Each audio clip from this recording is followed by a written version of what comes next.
என் ஸ்டைல்ல white chicken உருண்டை குழம்பு. ஆனியன், கொஞ்சம் ஆனியன், சிக்கனு, கொஞ்சம் இஞ்சி பூண்டு தூள், மஞ்சத்தூள், சோம்பு,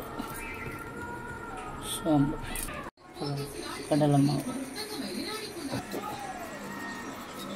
தேவையான உப்பு.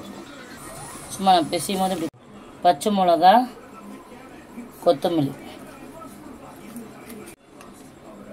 கொஞ்சோண்டு கரம் மசாலா. உருண்டை நல்லா பிடிச்சாச்சு. இதை வறுத்து எடுத்துக்கலாம்.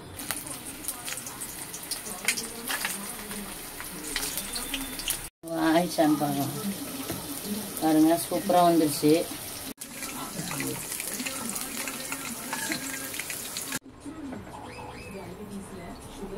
உங்களை குழம்பு தாளிச்சிக்கலாம்.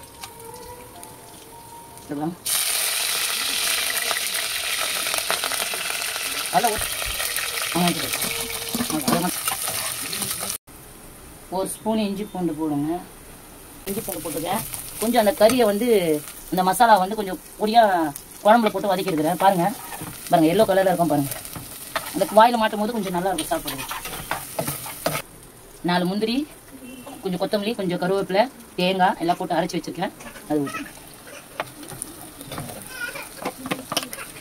காட்டுப்பா, அதனால சூப்பராக இருக்கும். தேவையான உப்பு, கொஞ்சம் தண்ணி ஊற்றினா போதும். ஏன்னா இப்போதான் நம்ம தேங்காய்லாம் ஊற்றணும். ஏன்னா அது முந்திரி போடுறதுனால திரிஞ்சிரும். அதனால கொஞ்சம் நேரத்துலேயே நம்ம இது பண்ணிடலாம். அதனால கொஞ்சோண்டு தான். காலையில் டைம் இதுமாரி செஞ்சிங்கன்னா வேலைக்கு போகும்போதோ சூப்பராக இருக்கும். செஞ்சு பாருங்க. பாருங்க, இந்த பபுள்ஸ் வந்துடுச்சிங்களா? இப்போ நம்ம அந்த உருண்டை போடலாம். இந்த உருண்டை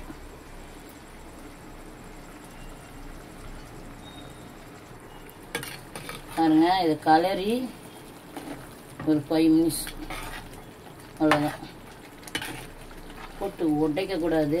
அப்படியே லேசாக குழந்தைய தடவி கொடுக்குற மாரி இப்படி தடவி கொடுக்கணும்.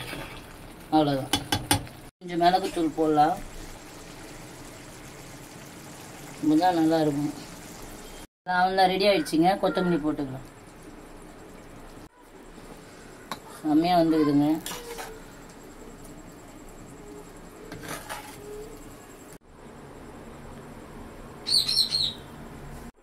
வாங்க சாப்பிடலாம். சூப்பராக ரெடி ஆயிடுச்சுங்க. இங்கே பாருங்க, உருண்டை குழம்பு ஆவி பறக்குது. செம்மையாக வந்திருக்கு. சப்பாத்தி அதுக்கெல்லாம் வேற லெவலில் இருக்கும். செஞ்சு பாருங்க வீட்டில்.